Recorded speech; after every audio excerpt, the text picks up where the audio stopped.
Well, it's 2 minutes past the hour, so I think we will get started. Welcome everybody to this last session of the IGAD annual meeting, our third virtual meeting. Today's session is about farm data for advanced analytics. And my first request for you is to please remember to mute yourself and please keep your video off while the speakers are speaking. I think that will be polite so that some people will have a smooth experience here. So if you could remember to do that, that would be wonderful.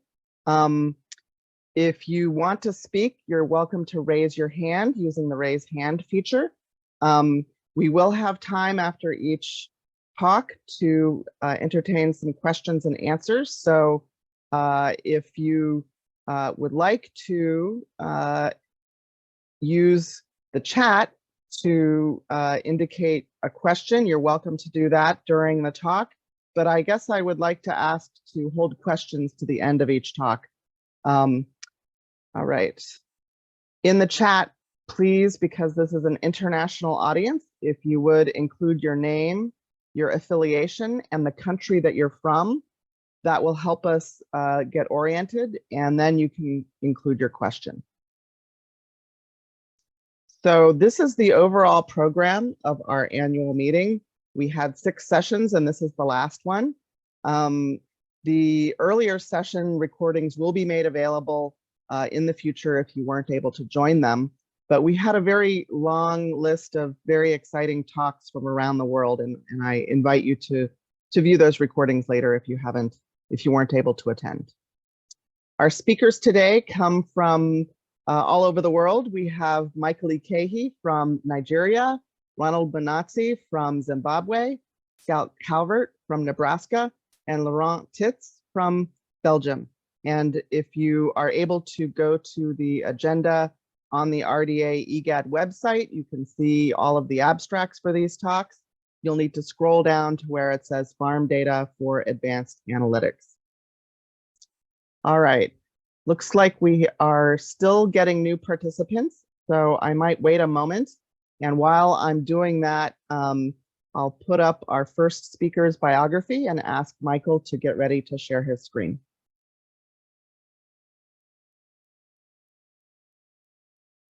So our first speaker today is Michael Ikehi, and his presentation is titled Data on Successive National Agricultural Policies, Programs, Growth of Gross Domestic Product and Expansion of Agribusiness in Nigeria.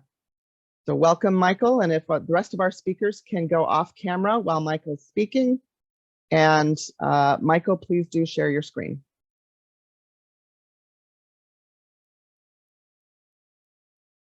Thank you. I think the share function is not active yet.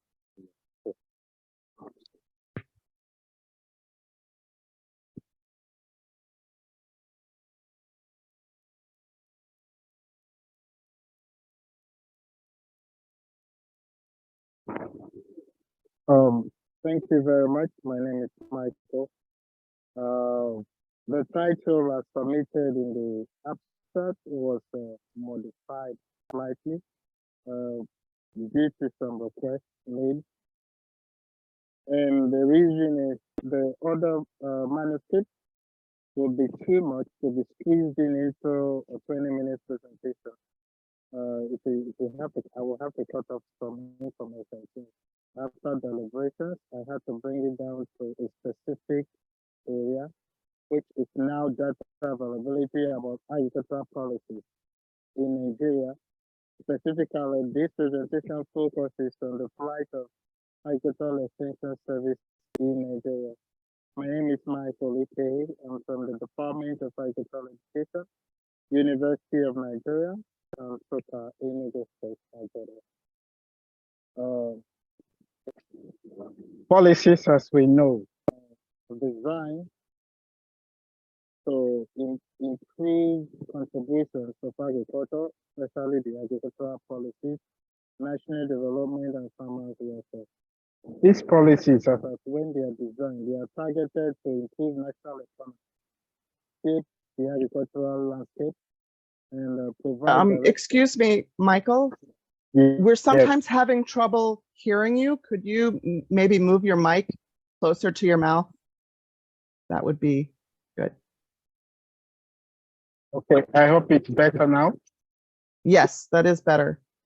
Okay, thank you for the information. So, policies when designed are meant to improve the sector for which they are targeted. The agricultural sector, the policies are geared towards improving the sector, encouraging GDP growth, national development, and like every well-meaning policy, agricultural policies also are targeted towards improving the welfare of the farmers. These policies are believed to shape and some assist shaping the landscape of agriculture in the national development. However, data about the design, implementation, performance of the policies for extension services remain a major concern. Usually, the extension service acts as the bridge between the farmers and government agencies. So a situation where institutions generate policies, products, and processes, pass it through the extension service to the farmers, and the farmers adopt the practice, observe a problem. The farmers are supposed to provide a feedback to the institution, through the extension service, to ensure that the laboratory performance does not differ significantly from real-life experiments. It has been observed over some time that institutions sit down, fancy beautiful policies and practices and programs. The problem with some of these policies and practices is that they are designed by experts who are fully laboratory oriented. The data about those policies, the data about the design of those programs, the outcome of those programs are fairly not experimented at the field level. They do the experiments, do the perception, estimate outcomes, and conclude the policies and programs without actually getting a feedback or data from the farm level to know the problems and the real issues of those, the policies, the programs, and the practices are supposed to help. So this study explores how the extension service assesses information about agriculture, especially the data sources they use. Where do they get the data? You might contact an extension agent now, and you are seeking data or information about a particular government policy, for example, root and tuber production. You would want to know how the government arrived at that policy, what they expected from that policy, the challenges they expected the implementers to experience. And these extension agents blatantly have no idea. They only tell you, this is what we were told during the workshop. So this is what we are teaching. When you, as a researcher, approach them for further information about that particular policy, it's a dead end. So this study explores their data sources, even in the little presentations and teachings we do at the grassroots level. And finally, the challenges with data access that they experience. This study adopts a survey research design. Primary data generated was through a survey using 2 questionnaires. The questionnaires were phase validated by 3 experts. The questionnaire had a reliable index of 9.1, using effective internal consistency. The population for the study was 109 extension workers from 6 states in the South-South region of Nigeria. Now, the focus of the South-South on the South-South region of Nigeria is because this area is both known to house the oil and exploitation activities in Nigeria. At the same time, it houses the most fertile region for agricultural production. So most policies developed, especially on cereal crop and root tuber production, are focused on this area, including the other sectors of Nigeria. However, this region is of interest to this study because The agricultural policies that are established are supposed to help counter the negative effects of oil extraction in the region and how best the farmers' welfare can be improved based on the negative impacts of oil extraction in the region. Simple percentage frequency count and mean was used to analyze the normally distributed data. Result 1. In this modern era, it is still interesting to discover that as much as 28.9% of extension agents rely on radio information. So if this is the situation, how then do you get detailed information about policies and programs if your major source of information is the radio? Majority of the people who use radio, their average age was 56.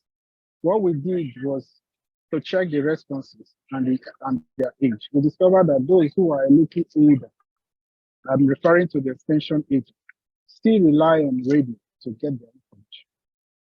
Others, as much as 21%, which is 14.1%, at an average age of 41 years, rely on television for their information about agricultural policy. 9 persons, representing 6%, at an average age of 47 years, rely on printed media. And upon expanding the source of information, the media they often refer to extension manuals, newspapers at some point, and printed journals about government policies. 56%, representing 37.6%, at an average of 26 years, rely mostly on internet for data about government policies on agriculture. Now, this is a reflection or kind of a deviation from normal. The old rely on radio and somewhat the old method of data information, which has not changed. While the younger generation extension officers prefer to use internet as their major source of information about government policies, then official report is limited. And those who have access to it seems to be those who are old in the extension service and have gone to probably supervisory rank in the extension service. Well, 13 persons at 8.7% with an average of 34 age still get information from workshops. Okay. When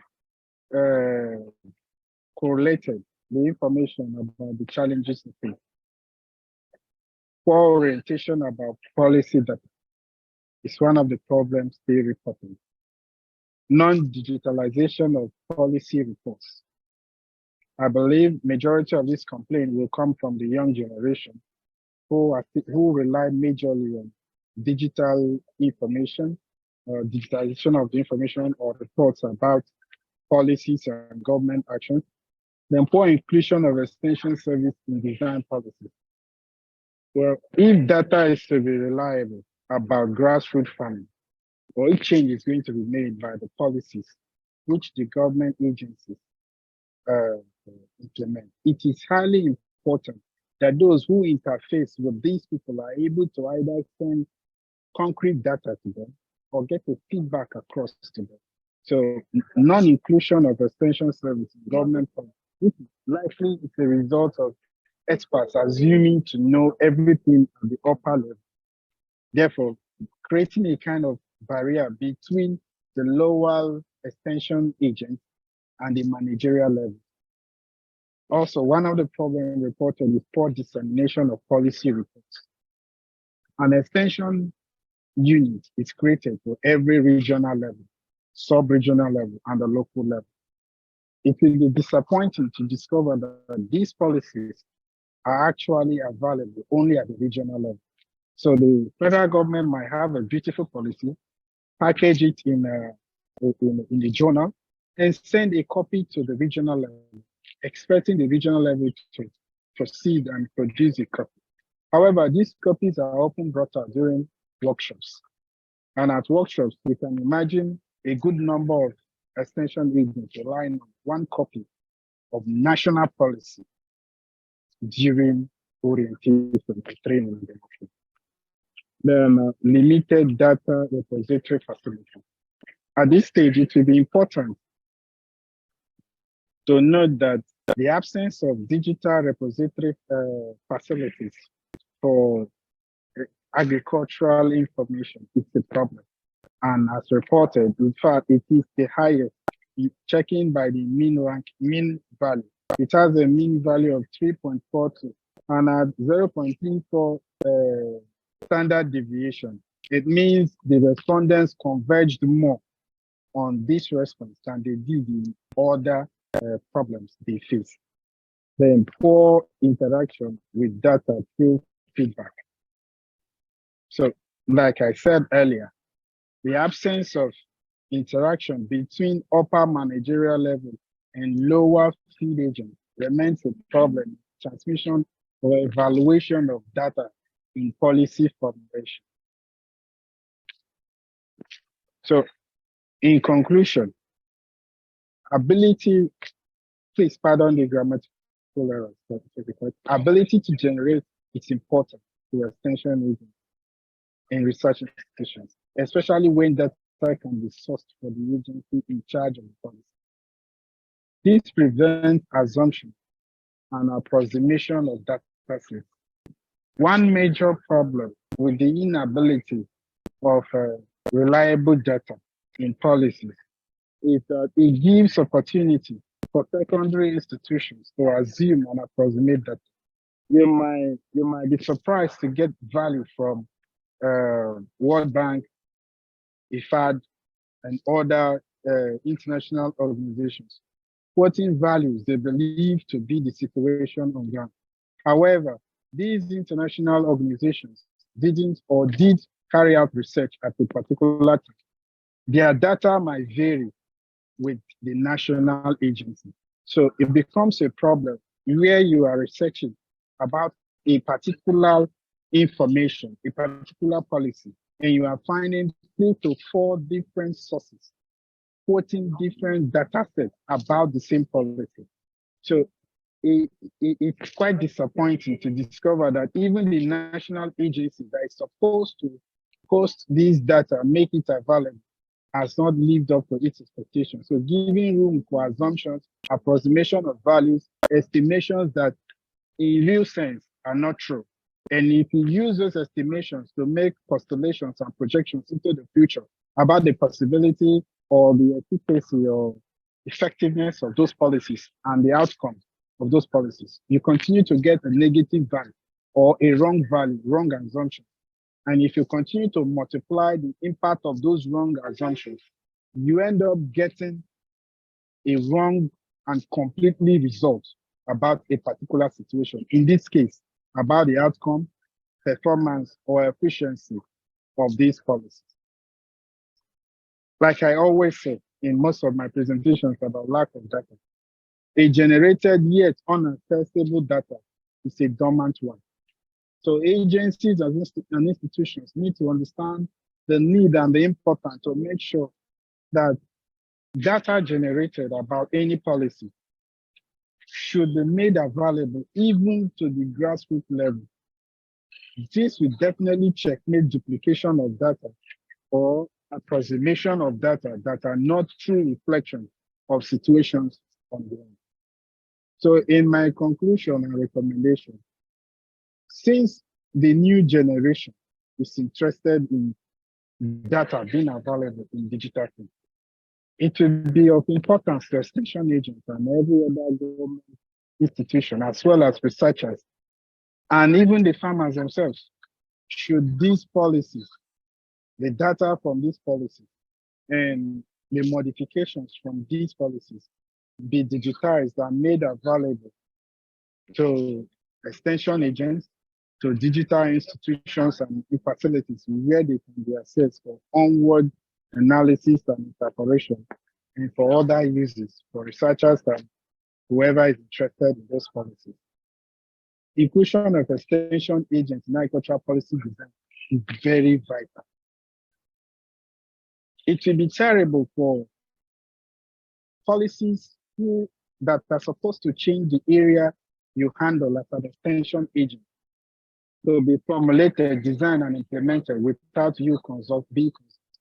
That's complete, that's inconclusive, that's uninclusive approach to policy formulation. So the best approach would be to consider every key holder, every key shareholder of a particular policy to be fully and duly consulted when these policies are being prepared. Finally, it will be important to increase funding for data collection and dissemination, because this will go a long way to ensure the availability of this data. The government will start or address this by apportioning funding to data curation and dissemination.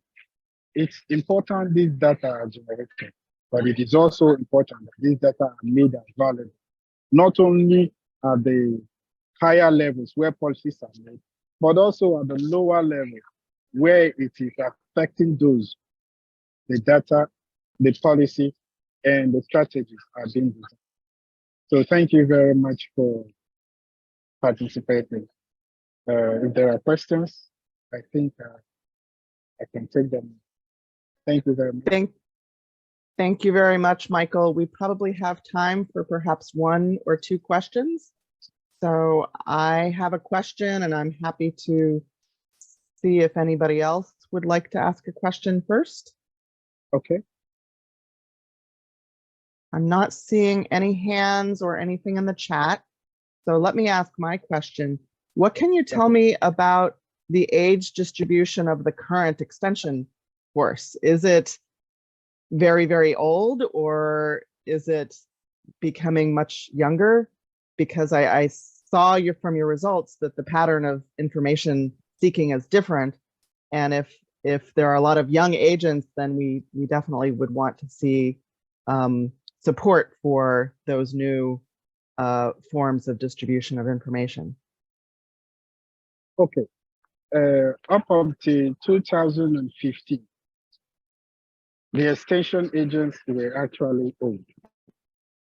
So there was a form of a national pride that farmers are no longer getting the support they ought to get, because most of these agents are becoming worn out, burn out. We are getting older, though their experience is vital in the system, but for health challenges, for some other personal problems, the age is becoming high. So there was a national call for extension service, extension agent. And this brought a new face of younger generation, new people into the extension service. However, the government did not completely retire the old ones. According to the approach adopted by the Federal Ministry of Agriculture, that the experience from the older ones is still vital. It will be somewhat disastrous for the old ones to completely retire and a new set to take over. While the energy is needed, while the innovation from the younger generation is important, there are still some experience and value the older ones should bequeath, especially as they are phasing out. They don't crash out, rather phase out and hand over to knowledge, experience, and approach to settling disputes and other activities for the younger ones. So at this point, there is a 60% younger generation versus a 40% older generation. However, let me stress, the problem with this distribution is that the younger generation prefer to be deployed in cities, while the older generations are being transferred, or rather are still in rural settings. So you find a situation where the younger ones find themselves in the city. The ratio of extension agents to farmers in the city is low, but the ratio of extension agents to farmers in the rural area is high. Therefore, it's still an ongoing battle to find a way of convincing the younger generation to accept redeployment to these rural areas where their services will be needed. If you look at the disparity in the response pattern, those who responded internet as a major source of information are predominantly in the city. Now, if you take them to the rural settings, they are faced with lack of social amenities and other facilities, like the internet, of course, which we stressed upon. So the level at which it is available in the rural setting, it cannot be equated with in the cities. Right. So there's still a problem on the way. Sure. I don't know if I answered your question properly. Yeah, it helps a lot. And it does also point to a need for training, both for the younger generation in taking advantage of official reports and other kinds of materials, including data, but also to share the knowledge from those older agents before they're truly retired. So, all right, thank you very much. We do need to move on to our next talk. So I will share my screen and ask the next speaker to get ready. Our next speaker is Ronald Munatse from the Zimbabwe Evidence-Informed Policy Network, and his presentation is entitled Using Artificial Intelligence, Machine and Deep Learning to Enhance Evidence-Informed Decision-Making in Agriculture. Welcome, Michael. And I will, sorry, I thought I was already sharing. I will stop sharing so that you can share yours. There you go.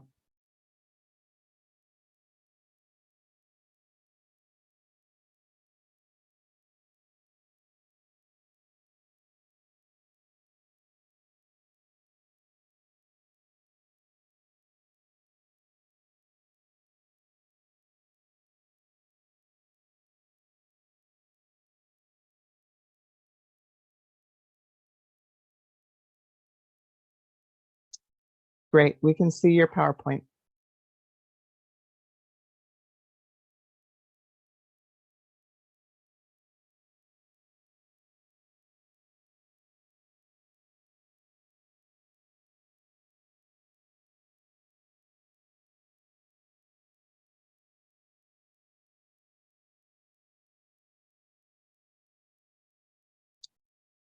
It looks like maybe you can click on the lower right button on your screen. And if not, we can see it fine the way it is. So you could proceed if you want.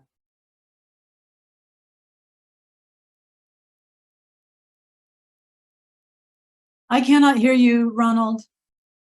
Are you still muted?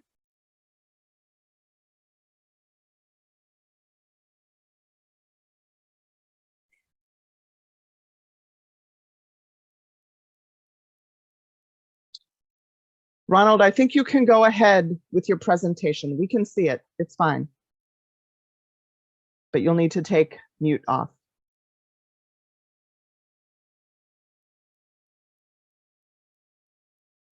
We can't hear you.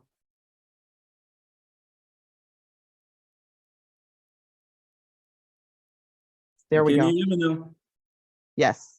All right. Thank you very much. Thank you, Valerie. Thank you, Cynthia. Hi, everyone. From the introduction, I think you've seen my background there, but I just want to share, how we can use artificial intelligence, machine and deep learning to enhance evidence-informed decision-making in agriculture. Just a quick overview of our organization. As ZipNet, the Zimbabwe Evidence-Informed Policy Network, we work to strengthen the use of research and other types of evidence in decision-making, in policy, and we work especially with government institutions, ministries, government agencies, including Parliament of Zimbabwe. And we've worked with the Ministry of Health, the Ministry of Agriculture, Parliament, Industry and Commerce to try to strengthen these institutions' capacity to use research and other types of evidence. And just a quick disclaimer, I'm not into systems development or artificial intelligence, but I'm more of a knowledge broker. But I just want to share how we can utilize, AI, machine learning and deep learning to enhance decision making, especially in strengthening agricultural policies. But I'm also an academic as well, affiliated with the University of Joburg. Just to give some bit of background there regarding evidence-informed decision-making. This concept is its background in medicine, and where it has been known as, evidence-based practice, following the need, to use rigorous research in making healthy decisions, looking at the sanctity of life. But there's also been, increasing promotion of this concept, emanating especially from the sustainable development challenges that include, poverty, food security, among other various challenges, especially in low resource settings. And this is where the importance of artificial intelligence in decision making comes in, especially in the agricultural space. Also the need to promote diversity, equity, and inclusion in policy making. There's need to ensure that whatever decisions that are made are based on rigorous, generation of evidence in a transparent and accountable way. So when we are looking at decision-making in agriculture, we realize that we are not just dealing with linear issues, but there's a lot of complexity in the decision-making because we look at various, facets that influence agriculture or sustainable agricultural development. And if we also look at issues around climate change and so forth, they increase, the complexity. And so when you look at agricultural decision-making, we are looking at multidisciplinary, even interdisciplinary and transdisciplinary approaches to decision-making. And when it comes to making these decisions, as a human being, there's the risk of bias there, because there's also a need to integrate or analyze, the relationships among these different disciplines. And we are not just looking at the hard sciences, but we're also looking at social life sciences, including also, the humanities and so forth. So the intricacy involved in decision-making in agriculture makes, artificial intelligence very important. And then I think our experience with COVID illustrated, is a very perfect example of the complexity that can be involved when you are looking at issues that involve these different facets. Okay, so I think when it comes to artificial intelligence, use of artificial intelligence, there's a lot of literature that talks about the usefulness of using AI, machine and deep learning when it comes to processing, big data, when you're dealing with, large figures that are too intricate for the conventional processing approaches. And generally, AI has been used, transaction level processing and so forth. but there's been growing use of artificial intelligence in other fields. I think we're using AI in a lot of almost every day-to-day, decision making. But there is still a very big gap when it comes to the use of artificial intelligence in supporting, especially evidence-informed decision making or even policy making, especially in government settings. Artificial intelligence has been predominantly in medical diagnosis and so forth. But when it comes to, weighing evidence to come up with decisions, I think there hasn't been much literature that speaks to this aspect, especially in the agriculture space as well. So just to unpack some of those terms for our participants, generally AI is using intelligence just like a human being. A computer starts to also mimic the human kind of decision making, and then with the machine learning, by continuously making the same decision, the computer, sort of learns or gains experience of processing the same or similar tasks, so that it knows that if there's 1, 2, 3, then I can make this decision. Whereas deep learning goes beyond machine learning, but it starts to use, artificial neural networks, just like the way the human being works. So we are saying if we are to develop applications that utilize machine learning and deep learning using artificial intelligence to make decisions in agriculture, then we can go a long way in coming up with decisions that address real issues in that work and that contribute to, positive outcomes.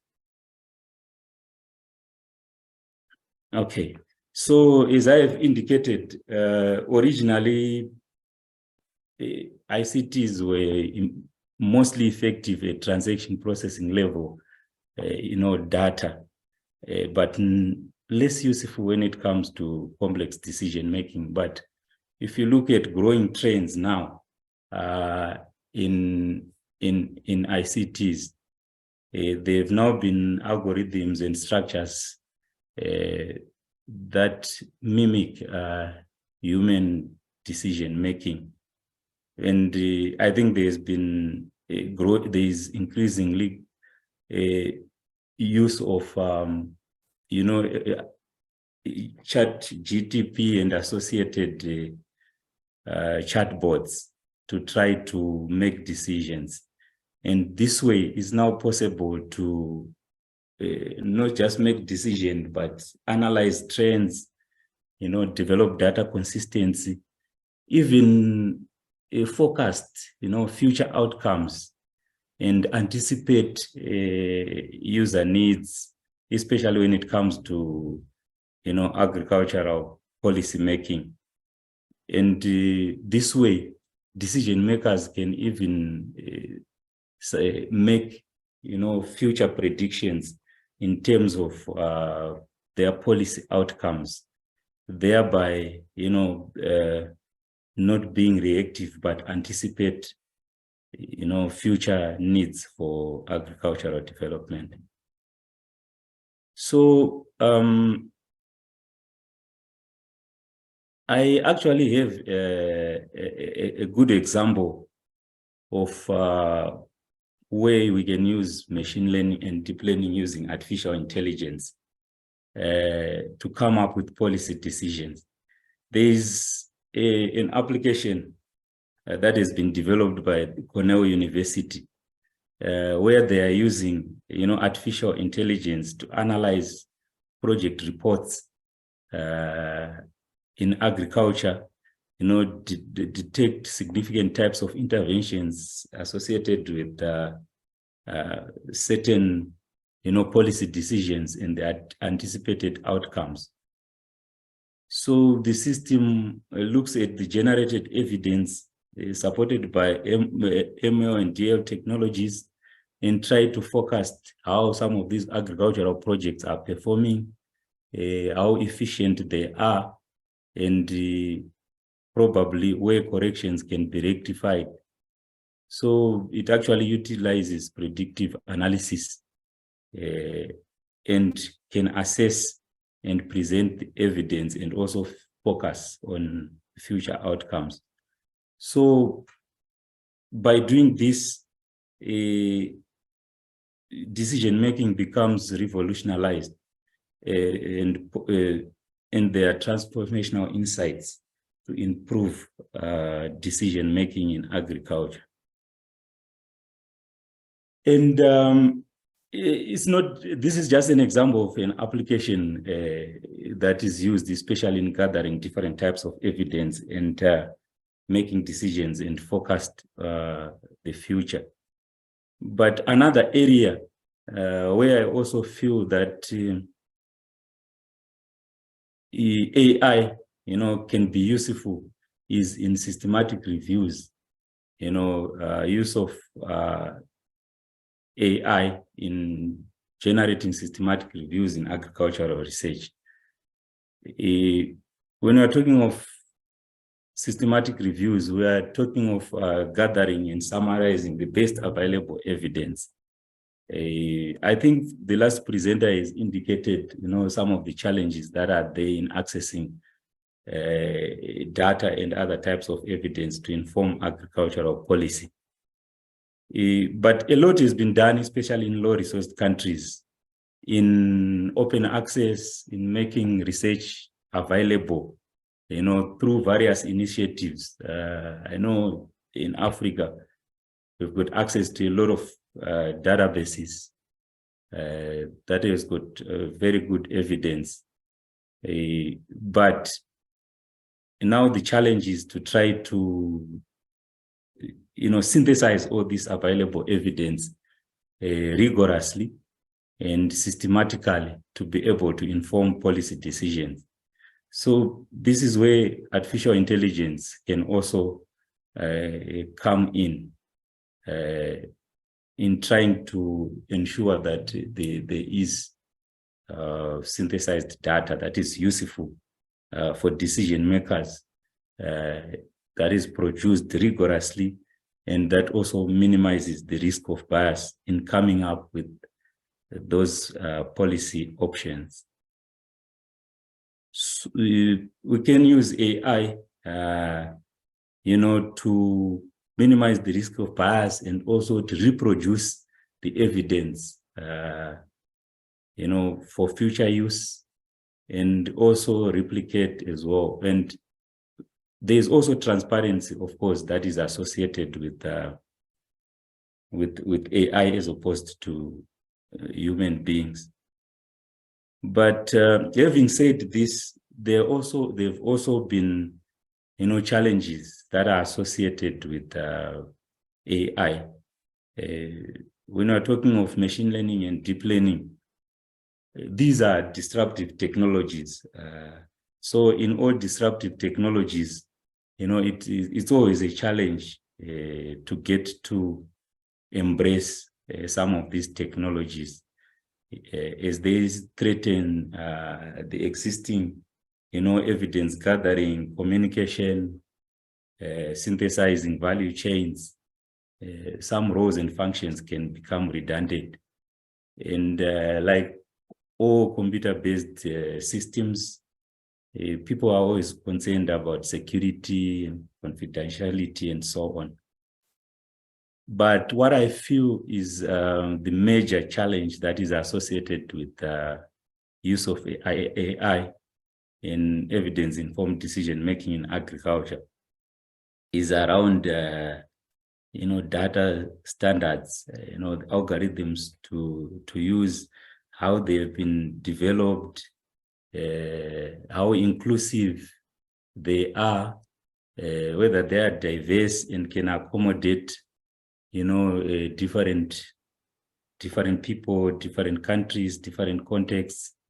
It is a big issue. But as much as these challenges exist, I believe that the benefits that come with the use of AI in evidence decision making outweigh these challenges. So yeah, I think we should be excited about the future of evidence-informed decision making in agriculture, because through these developments in AI, we can automate various processes of gathering, synthesizing, and communicate evidence for decision making. And there have been trends or developments already that point to effective, efficient decision making in agriculture through the use of these technologies. So I think that's about it. Thank you very much. Thank you very much, Ronald. I have one question that will get things started, and we'll see if others. Oh, there's a question in the chat. Laurent says, can you provide a concrete example on how this has been used or is being planned to be used? Yeah, the Cornell example one. That has actually been utilized, and yeah, it has been shared, especially with low resource countries. And you can even contact Cornell University for more information regarding this.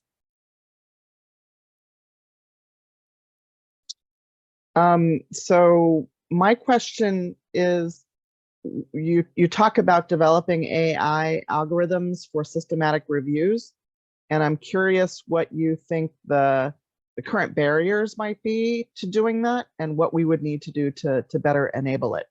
So for example, what are the hardest parts of doing that, and what would be the, I guess, the benefits and the risks?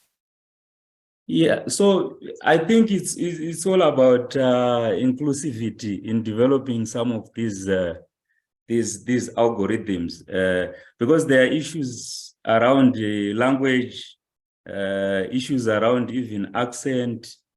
Yeah, and so I think bottom line is when these applications are developed, we try to be as inclusive as possible, so that other countries are not marginalized when it comes to implementing some of these applications.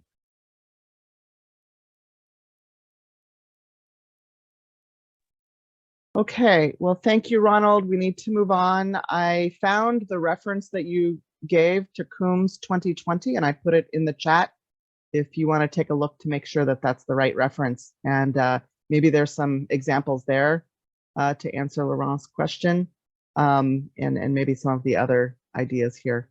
So let's move on. I will share my screen better this time and get our next speaker started. So our next speaker is Scout Calvert, and she will be doing her presentation on the National Agricultural Producers Data Cooperative.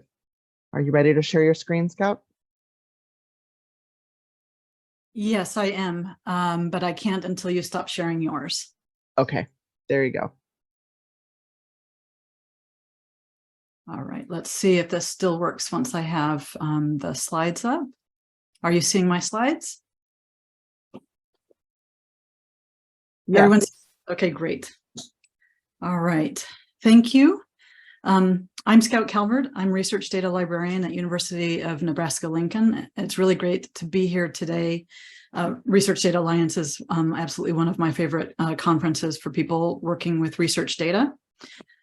In this presentation, I'm going to introduce the National Agricultural Producers Data Cooperative and give a project update. So let me start by quickly introducing myself and the team. So I'm research data librarian at University of Nebraska-Lincoln, and I have a background also in science and technology studies, and we're led by Jennifer Clark in statistics and food science here at UNL. And as you can see, we represent a broad swath of agriculture and technology related interests. So our project, the National Agricultural Producers Data Cooperative, is a USDA supported effort that launched in fall of 2020 with the goal of gathering essential information needed to inform the development of a cross-domain and cross-community data framework for heterogeneous national and regional agricultural systems. So everyone in this session knows to create innovative data-driven agricultural production systems, the producer community, the farmer community, broadly defined, needs access to data, to simulations, forecasts, and to modeling to make decisions that enhance sustainability and ensure profitability. So NAPDC aims to develop a public-private cooperative framework based on neutral data repository solutions to curate, steward, preserve, share, and leverage the data that's generated by technological advancements in the agriculture industry. So we're supporting the ongoing development of such a framework, guided by stakeholder input and feedback, while pursuing critical case studies that are needed to create this neutral and secure data repository where producers, universities, and nonprofit entities can store and selectively share data. So once established, such a repository could support technological progress and environmental sustainability by enabling producers to make more informed enterprise-level management decisions, and researchers to be able to ask complex questions of that data that they would not be able to ask and answer otherwise. So the framework development involves addressing both the horizontal components that apply to all kinds of data and the vertical components that address the domain-specific challenges for agriculture producers, including different user needs and data types driven by different kinds of agriculture activity. So the project has been working toward these goals in several ways. First, we've been hosting monthly webinars, almost monthly, on projects that are relevant to the framework, and I'll mention a couple of those in a minute. And we've we awarded a group of initial convening awards to support community engagement and information gathering activities. And we just held our first all hands meeting last month with presentations, panel discussions, and structured activities designed to gather input on the framework components and generate ideas for development, including critical use cases. So I'm going to share some of those findings in a few minutes, including some potential case studies. So bringing everybody into the same conversation about what an ag producer's data co-op could do is a big part of developing the framework. So we've been hosting a series of webinars that address some aspects or approaches to sharing or using producer data. And so over the last 18 months, we've hosted almost a dozen webinars to bring everyone into shared understanding of the constraints and possibilities of this project. And presenters have been from a range of organizations, including those projects that received our first round of subawards. So you see the URL up at the top there. Most of the recordings of those are available on our website. And you can see the titles of the different webinars. So in our first year, we partnered with 4 projects, all of which are engaged in critical agricultural contexts, paying specific attention to barriers and potentials for farmers and ranchers. While these efforts are ongoing, in the next phase of our project, we hope to support development of these projects, but also generate additional use cases in collaboration with other national partners.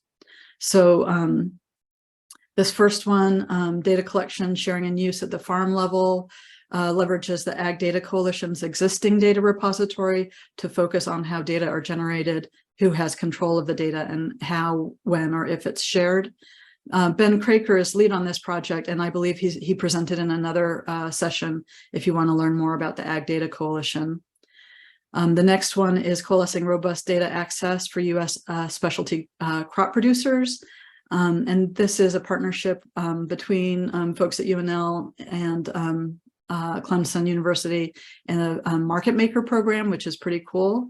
This works on identifying and documenting the information needs and gaps in specialty crop sector with an aim to develop a national data framework and standardized data collection process to improve strategic decision-making across the food chain. I think this project has a lot of promise. Building a synergistic data framework for cropping, livestock, and aquaculture producers of Virginia is a third one, and enabling cyber infrastructure for the NAPDC, the OATS data framework out of Purdue, was the fourth. So the last major activity of the last 18 months was our inaugural meeting. We hosted this conference here in May in Lincoln, Nebraska, and we heard reports from each of the convening grant teams about their project's potential contribution to a national ag data framework. We held panel discussions with industry stakeholders, and we had discussion sessions on key themes. So after a full day of presentations and discussions about the challenges and need to share ag data, we asked breakout groups to summarize the workshop discussion on a set of key topics that we will elaborate in a white paper later this year. So, and there weren't any big surprises at the conference, but what the conversations did show is there actually is a lot of agreement between different stakeholders about the components of a successful ag data framework. Everyone almost universally agrees that it's good, good to recognize and to work towards, creating something that meets people's needs. People want to be able to control the data they produce. They want to get something worthwhile from the effort they take to share it. And they want to know that, that the data won't be misused or weaponized against them or take away some market advantage that they've worked hard to produce. So there was so much agreement on this, on the need to create a framework for a trustworthy system. And that was the overall outcome of these discussions. So, but for our preliminary findings, I don't think any of this is a surprise to anybody working in this space. But the fact that there was so much agreement is worth appreciating. And first and foremost, data governance and data stewardship were seen as vital for producing trustworthy infrastructures and supporting data sharing and research practices. So trust is the primary driver for the development and implementation of a successful data governance framework. We can't do without a governance framework that supports this. And that includes building relationships, establishing clear roles, benchmarking, ensuring the equitable sharing of the benefits of an ag data platform, making sure that the data users and uses are well defined, and of course, building trust through face-to-face interactions. So trust in whatever system is developed would make it possible to encourage producer participation in data-centric research activities. So that includes generating sufficient buy-in, investments in the data system, making sure that growers are educated and that have access to the system is universal, and that the system is flexible and can grow and adapt to changes in technology so that it's not rendered obsolete soon after we put all of this effort into creating it. So there's strong agreement that any system we design needs to be efficient and simple to use in order to attract and retain participation. So this is closely tied to data stewardship. Data stewardship is critical for ensuring the integrity, quality, and usability of data over its entire life cycle. And if you don't trust the data, you're not going to use the system. So metadata management interfaces and tools or wizards to integrate the data and to visualize it, along with other maintenance activities like sunsetting and deaccessioning, are essential components of data stewardship that require careful planning and implementation. And those would be guided by the FAIR and CARE principles. So by adhering to best practices and guidelines for metadata management, data visualization, and integration, and sunsetting. So an ag data repository can ensure that the data remains relevant, accessible, and usable over time. So participants also recognize that because agriculture is very different across sectors and regions, and in size of the farm operation, that we therefore require and generate very different types of data across these different domains. And so the need for analytics and precision tools also will be different, right? This comes back to those, the vertical and horizontal aspects of the framework. For the data to be usable, different groups will need different kinds of decision tools layered on top of the repository. And so development should be user-centric and use case based. There should be an awareness that since data is often disparate and fragmented and incomplete, that there's going to be some additional challenges to developing useful tools. And then, finally, we recognize that the most common vulnerability to every cybersecurity issue is the people using it, right? Data security and privacy will need to be the cornerstone of educating and training everyone in agricultural systems. And this relates also to our workforce development. So this helps generate understanding and the ability to determine which systems are worthy of our trust and participation. And that's just, this kind of education is going to be more important and relevant for everybody, but especially for this to get a foothold in agriculture. So for ag data, as everywhere, platforms will need to follow established best practices so that the systems are secure and easy to use, right? We know that if a security system isn't easy to use, that people will find workarounds, they won't use it, or they'll do things that end up being a security risk. So this is related also to access control, making sure that we're granting access very carefully to specific people or software applications, and auditing the usage so that we can ensure that the access policies are protecting people's interests and therefore their trust in the system. All right, so the last thing here is some potential use cases I'll just mention that we developed in the course of conversation. That if we had an ag data repository that was capturing and making available the kinds of data that is being largely automatically produced through ag technology these days, we could address questions like, how can we increase crop yield by looking at the outliers? Is it possible to get a net zero beef production? And how can we use monocultures to understand gene environment interactions and develop stress resilient crops, and so on. So in the coming project phase, proposed studies will be informed by the stakeholder input we gathered at the conference in May, including these potential use cases and pilot studies. So that is all for this update. Please get in touch with us to join our email list and get announcements about upcoming webinars and events. Thank you very much, Scout.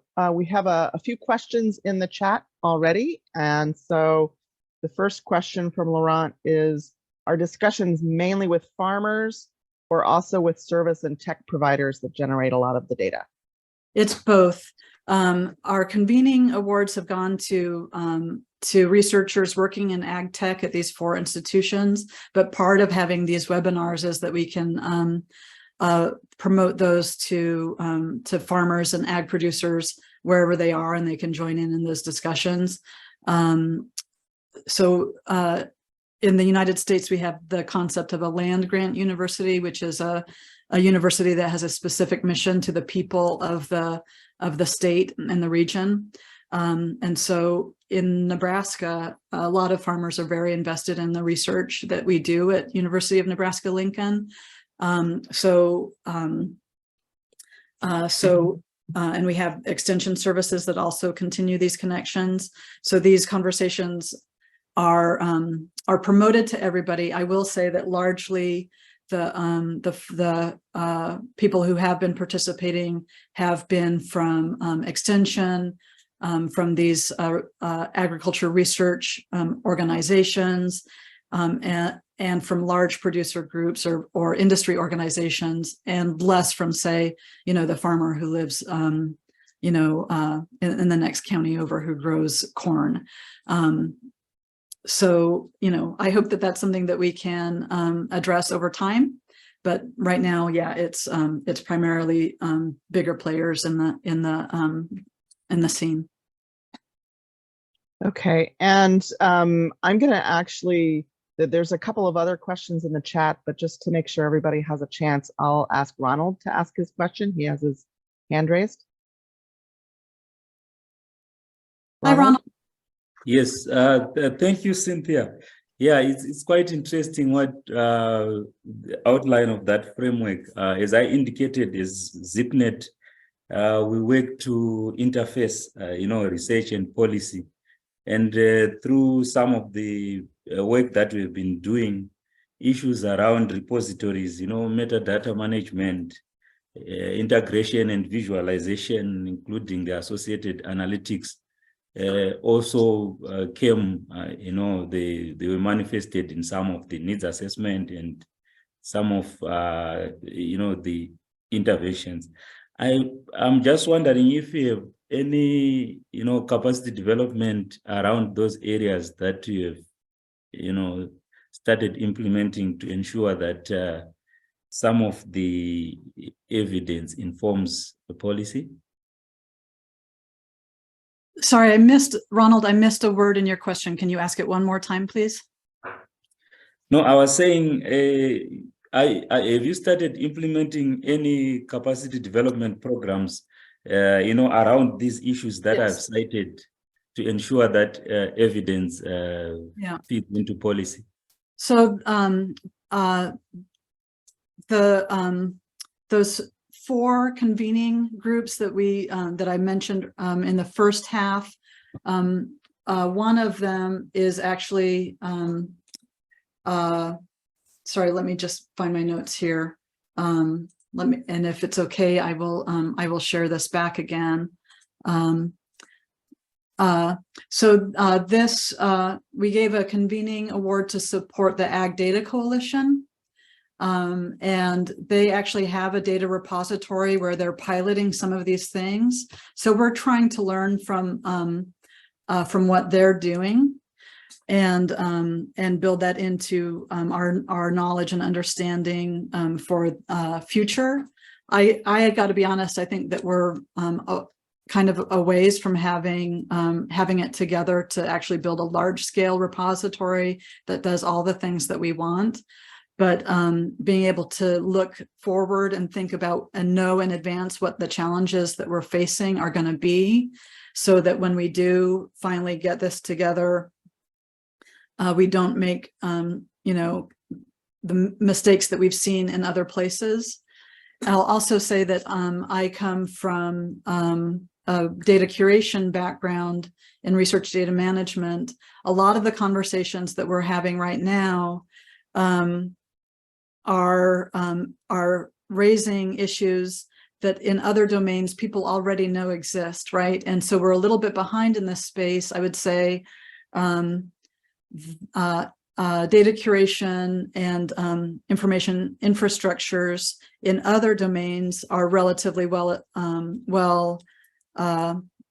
described. So for example, the FAIR principles. So in a way, in the ag data space, my opinion is that we're behind other domains, but that also gives us an advantage in that those questions are already being addressed in other places, and that if we can have conversations both within agricultural production and then look to other places where large heterogeneous data sets are being stored and shared and preserved, we can learn a lot also from outside the domain. So Robert, to get back to your question, we in NAPDC, we are not yet doing that, but we are supporting different components of the framework where they're exploring that. And I would say this Ag Data Coalition is a key player, and we're watching carefully what they're doing and learning from them.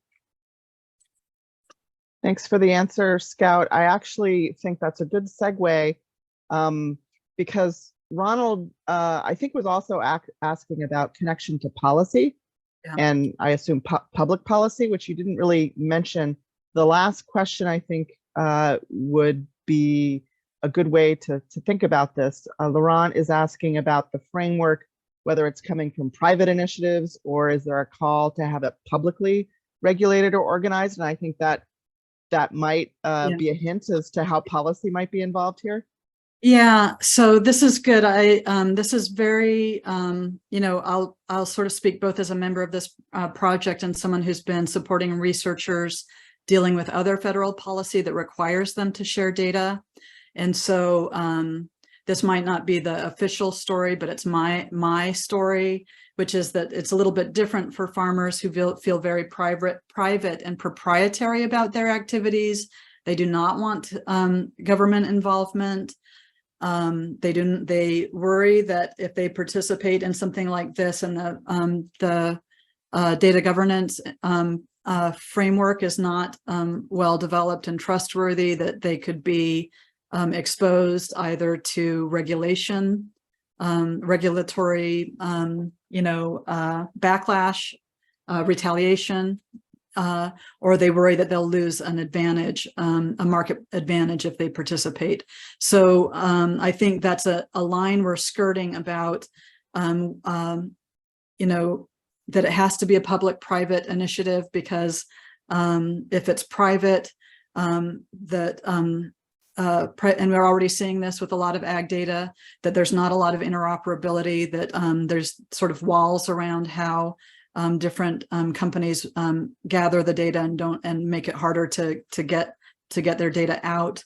So it's going to need some public subsidy and public organizing, but walking that line on the policy front about participation being voluntary, which is different than other United States federal funding agencies, where for the National Science Foundation and the National Institutes of Health and others, if you get federal money for your research, you have to share your data.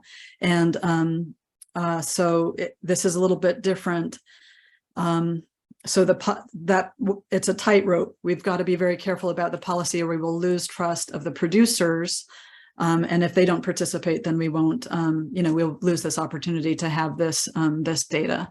So I hope that actually answers both Laurent and Robert's questions. And if we have time for discussion later, I'm happy to pick that back up, because I think policy is probably something we all have something to talk about. Sure. Thanks for that answer, Scout. And as one of those federal funders in the U.S. space, I guess I would say that we're trying to skirt that line and be very careful to allow producers who want to keep their information as private as possible ways to do that. So some of it does go down to the implementation details and also the legal and social frameworks too. So, all right, with that, let's move on to our last speaker. And so I'd like to introduce Laurent Tits from Belgium, who will be speaking to us on scaling agricultural sensor data for improved monitoring of agri-environmental condition. And I will stop sharing so that you can show your slides.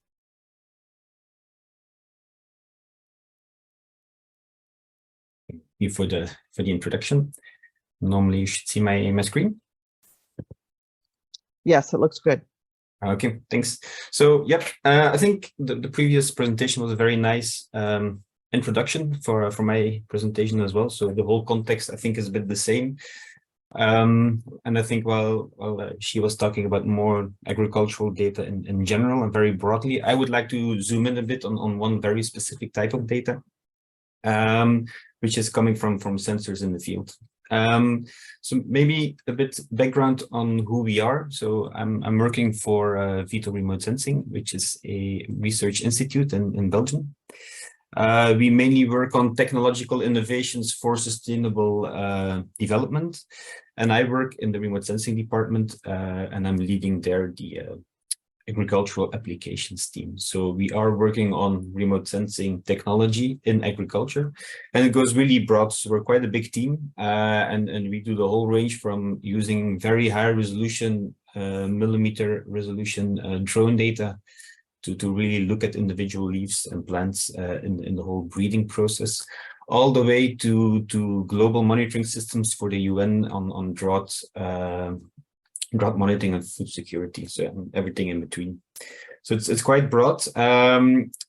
What I would like to talk to you about is we're doing quite a lot of new developments. There is a lot of data being generated right now, especially in the remote sensing context. There's more and more satellites coming every day. They generate a huge amount of data.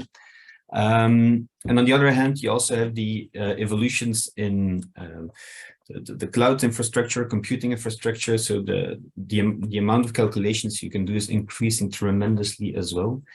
And so you have a lot of data, you have a huge computing power, so that opens up really a lot of possibilities in terms of monitoring the agricultural production system as a whole. And I want to show you one example. For example, something we did for the European Space Agency is we set up a global mapping tool to map all the agricultural areas in the world at 10-meter resolution, but also do the first step towards the global crop type mapping, where we mapped every maize and wheat field in the world for 21. Very challenging project, 10-meter resolutions. The amount of data are huge, and if you see, like it's technically feasible. Like we can compute it, we can make the maps. It's all quite good, but then we run into the problem of availability of reference data on crop types in this specific example. And this is just to show you, for example, on the left-hand side, the green and yellow map shows you how confident the models are. So it's a really quite complex deep learning model behind it. And it also tells us how confident it is with its mapping results. And you immediately see, so that's on the left hand, you have some areas where the model itself already says that it's not really confident and that we should treat the results with some caution, especially in Africa and Asia. And if you then look on the right hand side, the label density, meaning how much information we have available, so how much information is available on crop type mapping, we see that there's two big gaps, which is Asia and Africa as well.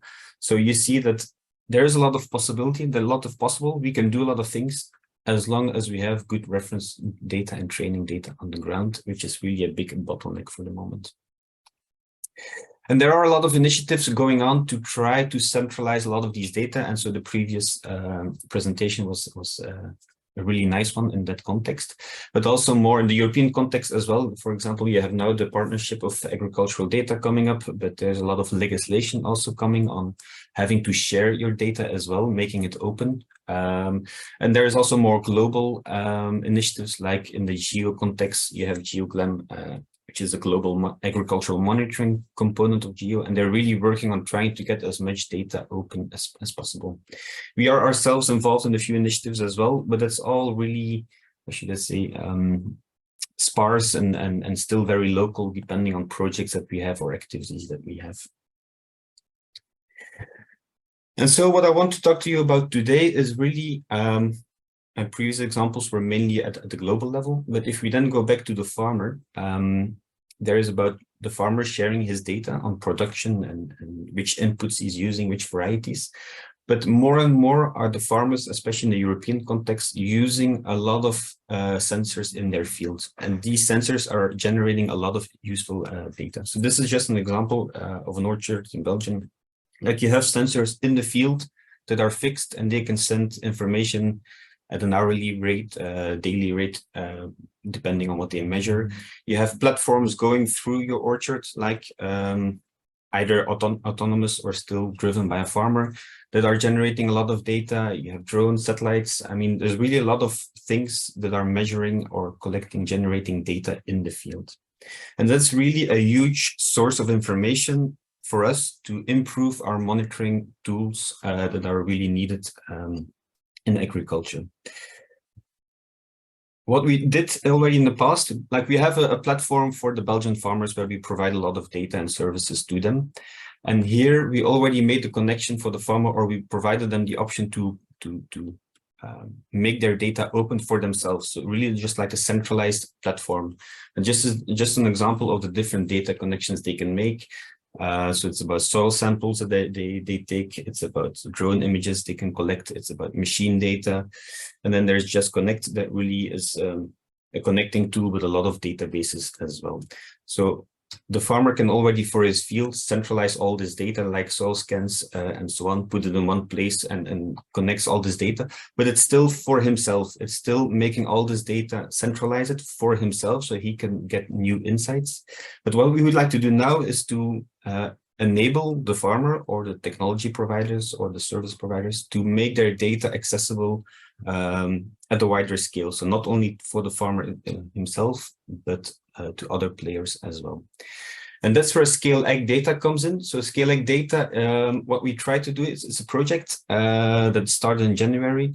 And here the aim is really trying to unlock the potential of all this sensor data in order to improve agro-environmental monitoring. So it's funded by the European Commission, and what they really would like to have is that they are already monitoring a lot of variables in agriculture and the environment in general, but they are kind of, like I mentioned before, limited by the data that's available, and they would like to improve some of their monitoring tools by connecting to these sensor data. And I will provide a more concrete example later.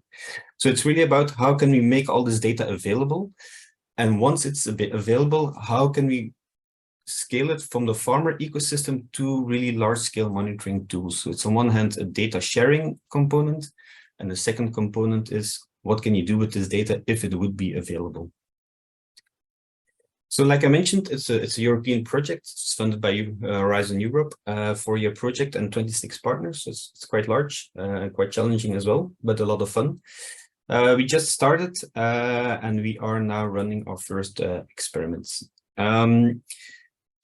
Just to give you a bit overview of the project or how it's structured, what we have is we have 6 pilots or research labs, we call it, where we focus on specific topics. For example, we have water productivity, looking at weather stations, soil moisture sensors in the field to optimize irrigation activities. We have crop management, which is mainly focused on the reporting, for example, on pesticide use and other inputs that the farmer is using, but they have to report on it. So how can you automate that process based on information coming from machines and so on? Yield monitoring, which is looking at the harvesters. So there's a lot of data coming from the harvesters on productivity, soil health, like soil organic carbon, grasslands, mainly on the productivity. And then dairy, it's on milk quality based on the inputs coming from the grass.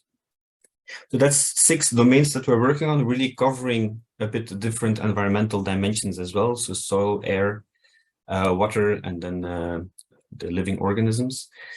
And like I mentioned, it's making the data available, and it's also developing new data technologies like streaming activities, edge processing, AI protocols to use this data.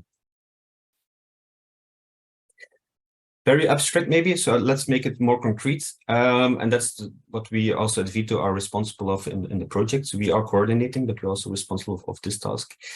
Like I mentioned, we have the harvesting machines. The harvesting machines produce a lot of data on yield. And what we try to do is actually set up European-wide yield estimation protocols so we can know how much, for example, in this case, wheat is being produced per hectare at the field level, within field variability even, but also at province level, national level, European level, and provide that information at the right level to the different users. And what we are trying to do on the one hand is make all the data available. We have a protocol, but we don't have a lot of data to train it. But if we can connect to the database from these machine builders, we can actually have data coming from these machines driving around all of Europe. And if we can connect to all these machines, it's really a huge database that we can use to train very specific AI models so we can get to these European-wide monitoring of productivity, not only for the fields where you have this data coming from the machines, but especially for the fields that are not covered by these sensors. And that's really the big added value.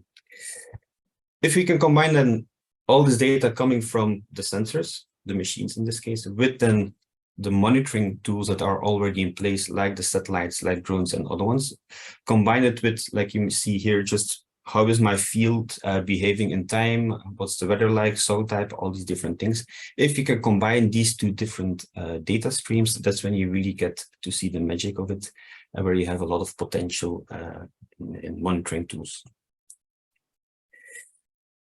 And so what are some of the research questions I still want to mention? Like, there's on one hand, making the data available. It's training your AI, which is also quite challenging given the large variability in growing conditions.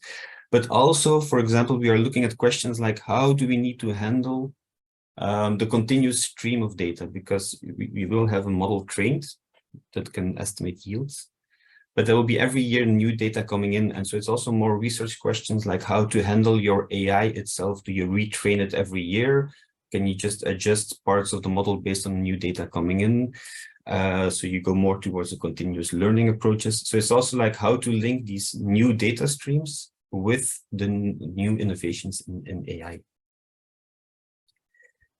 And this is a bit how the project is set up. So we have 6 research labs. Each research lab is deploying a number of sensors, and that's basically the first layers that you see. So we first have like the actual environmental conditions. Then we have a layer of sensors that are collecting a lot of data. And on which domains will we be working? On one hand, we have innovations coming here at the sensor level.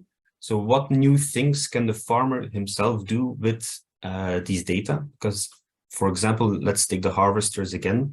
It's collecting very valuable information, but right now the farmer is not really doing anything with it, at least not in Europe. Like, they get to see these pretty maps of variation in yield, but they don't really know what to do to improve yield the coming years. Like, how to translate that data to information and to actions is still an issue. So that's innovations foreseen on how to translate all the sensor data to actionable information for the farmer.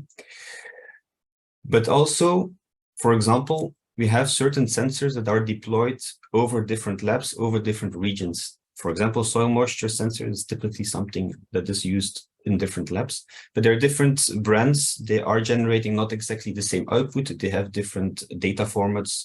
They are calibrated in different ways. And so there's also then a lot of innovation on how to really look at these products as a whole, like standardization, quality checks, and all these aspects are included as well. And that's really where we have this layer, these combined data sets that are over a larger region and that are harmonized.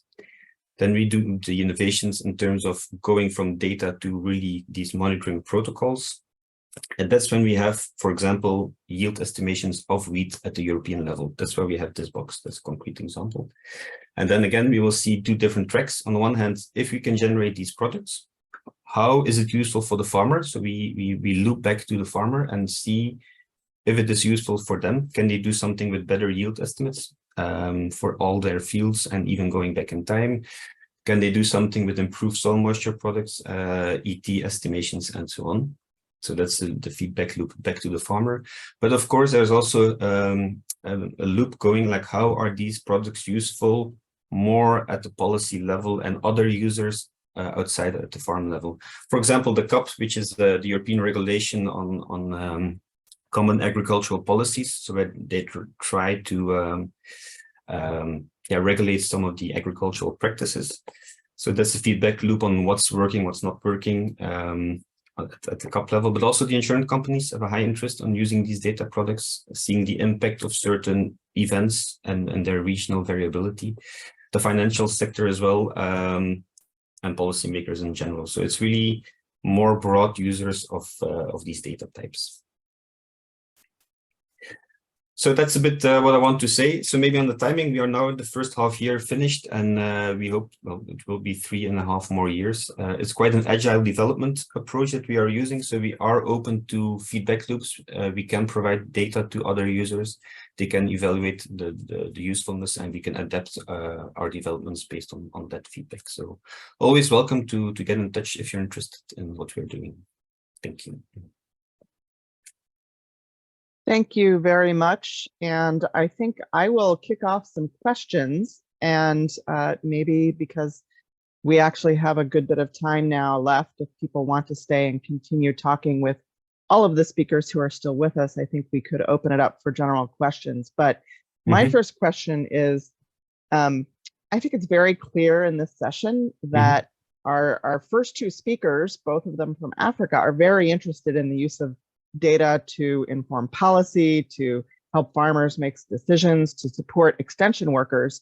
But I think it's clear from the second two talks that these are very large, complex, difficult infrastructures to create. And even when there's a lot of money going into this, these infrastructures take a while to set up and to get the trust that's needed and to actually bring into being. So I guess my question is, I don't really want to go into the national funding models that support these, but I'm wondering if there's anything that you are doing to perhaps make sure that other parts of the world can leverage the work that you're doing. So for example, using open source software or open APIs, what are the potential for taking advantage of these well-funded efforts for the rest of the world? Thank you. That's what I tried to show you in one of the slide, for example. So AgroStack, for example, is an initiative that was done with Wageningen University. So, and they tried to, all the data that can be made open and free, they tried to bring it together in this database because, for example, a lot of the researchers collect data and they want to share it, but they don't always know where to share it. And they can publish it in a data journal, but that's hardly fair. It's not easy to find. And if you can find it, it's not always easy to use. So they try to centralize all the data and make it fair. And basically what we do in our projects, like the Scale-like data, we ask everybody generating data, we ask everybody opening up their databases, can we ingest it here, yes or no? Or do you want to keep it for now in your own database? And if they say, no, it's fine, you can make it open, we contact them and we send it to them. And so that's a way that in our projects, but it's just our own initiative. Everybody who wants to make their data open and free, we try to direct them to this portal so that it is open and free and fair for everybody. And we hope to make it, as you can see right now, it's quite European, but we try to expand it in time. I see. Okay, so the infrastructure would be available for other parts of the world to use if available. Okay. Absolutely. And for example, the World Serial, my first example on the global mapping, we really contacted globally because we need to have global data. So we contacted organizations in the US and Africa and Asia, like if you have data that can be made open and free, please give it to us. That's why we need it.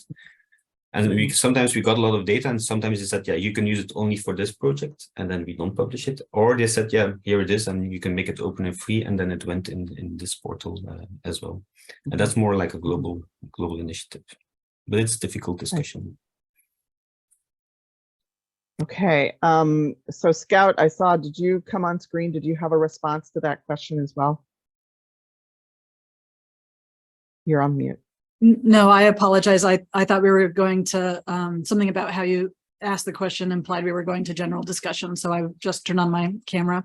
Okay, well, I think we will now. So if you know, we can make this a more general discussion. So everybody's welcome to turn on their cameras at this point. And Ronald has his hand raised, so I'd like to give him a chance to ask a question.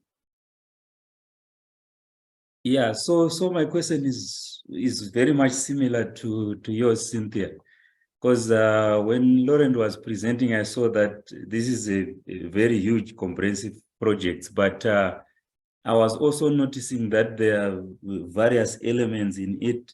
If I'm to refer to what we've been doing in Zimbabwe, you know, some of our clients, like the Ministry of Agriculture, even Parliament, they've got these informatic databases where they also have, you know, information about different areas, you know, whatever agricultural projects that are going in there. And they also want to integrate some of the systems they have with the, you know, other applications like GIS and remote sensing and so on. So I was wondering whether there could be a way, you know, to tap from this project, you know, not necessarily the whole project, but maybe some of the components that make up the project. All the research outcomes, like methodologies, will be open and free, so they will be published. You can be used to, like, for example, the AI workflows. If you have, let's say, yield data, we will show you how to go from yield data in the field to yield estimations with satellite data. That workflow will be published and will be open and free. So that's something you can connect to. Not in the framework of that project, but there are also some initiatives to really in the EO community to really make it all open and also train people that are not really that familiar with it, especially in an African context. There is, for example, ISA, who's really putting a lot of effort in making EO data, but also the skills available to African researchers as well. That they, it's like free online courses that they can follow on how to use it, how to implement it, because it's not always that easy. So that's also available. And I think if you look around a bit, there's a lot of different components out there, but you need to find them. That's always a bit difficult. But always happy to help you direct you to them if you want. So Thank Scout, I'll ask you about the National Ag Data Producers Cooperative. Is the framework developing policies around open pipelines like Laurent was talking about, or open, if not open data, because the producers may not want their data to be open, at least open AIs or APIs so that people can use these pipelines? Yeah, we're still sort of in the consensus phase, but I think that because we want this to be a public-private partnership, that it just makes a lot of sense for anything that is being developed with public funding to be open in that way. So, and some of the convening projects, the frameworks are open. Openness is part of what they're trying to do. So I think continuing to sway in that direction through, I'm calling it a consensus process. I don't know that others are necessarily, but that's, in my view, that's what we're doing by convening these conversations, is coming to some sort of agreement about what we could do that makes everybody feel motivated to do this. So I think a number, the OATS framework and Ag Data Coalition both are working with on the premise that these standards should be open, which is a way, of course, that we can help produce interoperability. It's not the only way, but if we want data to be interoperable, we want people to be able to to pull their data out of proprietary systems and to potentially put it into whatever is the outcome of this. There's going to have to be some open tools, and I was about to say open standards development, but there are already a lot of open standards. So figuring out how to adopt those and implement them and put the weight behind the right ones that are going to work for us. So that's a long answer. We're not yet developing this policy, but I think implicit in what we're doing, if we're able to continue this project long enough, I believe that that is the kind of policy that we would be consenting around. So thanks for that. I actually want to point out, and I'm glad Deborah has turned her camera on, that the Research Data Alliance is actually a really nice opportunity to form these international partnerships. And so Deborah is actually leading an initiative right now that's funded by Europe, but actually is intended to be global. And it has exactly to do with what you just said, Scout, which is identifying those global standards or those open standards that we all should be using and doing what we can to make sure that they're applied, in this case, to a pollinator, plant pollinator data, to make sure that everybody benefits by that interoperability. So Deborah, did you come on camera because you have a comment or a question? Happy to have you jump into the conversation. Yes, thanks, Cindy. Thank you all for the presentations, great talks. I was going to say something in this direction too. So the Research Data Alliance is mainly focused on bringing these global efforts together, and IGAD, especially the community of practice on agricultural data, seems to me the best place to convene. So There are also opportunities for forming new working groups and interest groups on specific topics. And there is this Tiger program, which is also an opportunity for funding. So RDA is really encouraging groups to form working groups. Working groups are more focused on a smaller time frame and tangible recommendations in the end. An interest group can be a more broader focus and time. So I would really encourage you, if you don't think you have maturity or time enough to start a conversation to really bring together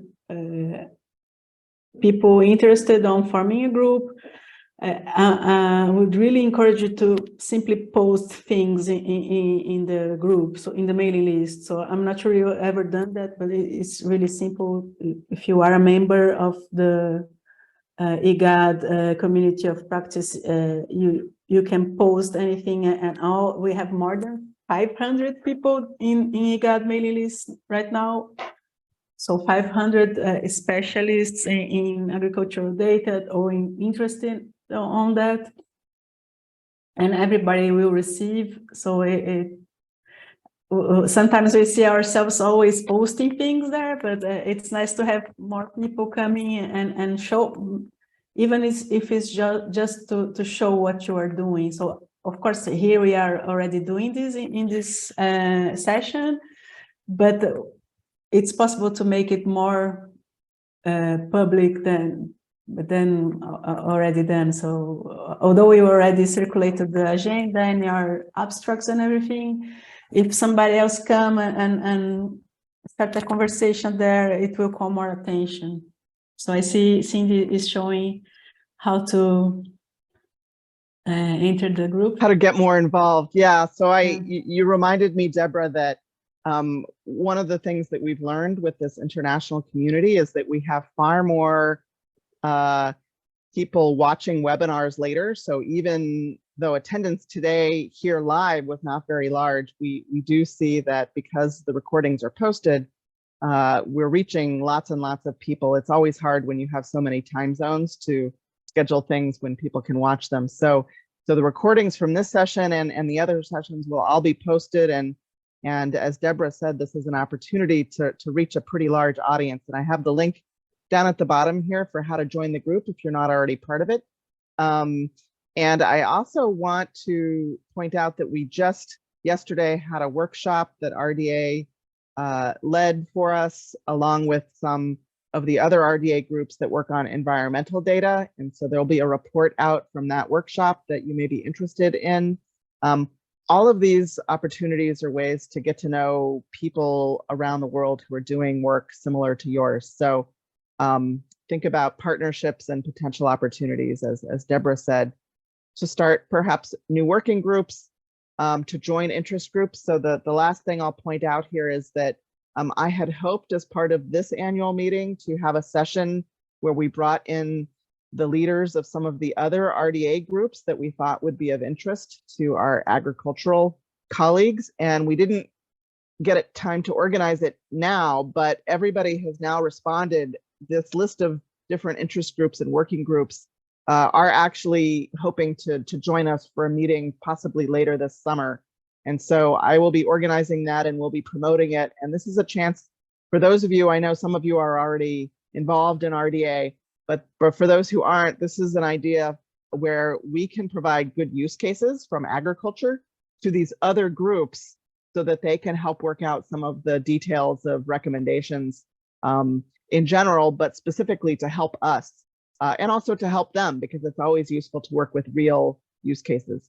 So I encourage you to watch for that.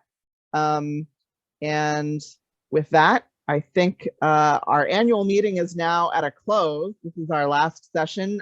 Deborah, your session had to be postponed, is that right? So I'm sorry, I'll go back to this. The World Fair case study for plant pollinator interactions data, that's going to be rescheduled, is that right?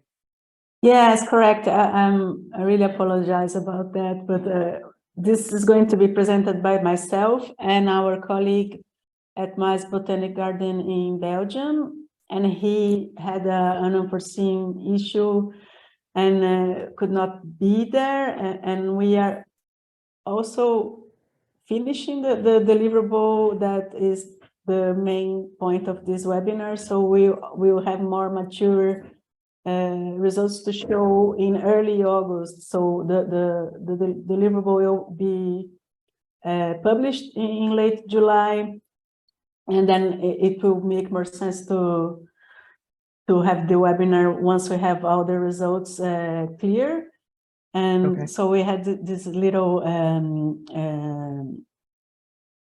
how do I say that in English? I'm sorry, I forgot the word in English, but we have some delays, but we will publicize once it's not scheduled yet, but it's probably going to be in the first week of August. And once we have the time and link for registration, we will advertise in the IGAD group. All right, sounds good. So with that, I'll conclude our annual meeting. And again, please feel free to invite your colleagues to see the recordings, to join the group, to post your own events, to help propose new working groups if you think they're needed. And we're here to facilitate all of that interaction with RDA. So on behalf of all of the co-chairs, I think we have 5 co-chairs currently of IGAD. Thank you for your participation, and thank you for your wonderful talks and discussions. Have a great day. Thank you very much. Bye. Bye bye. Thank you.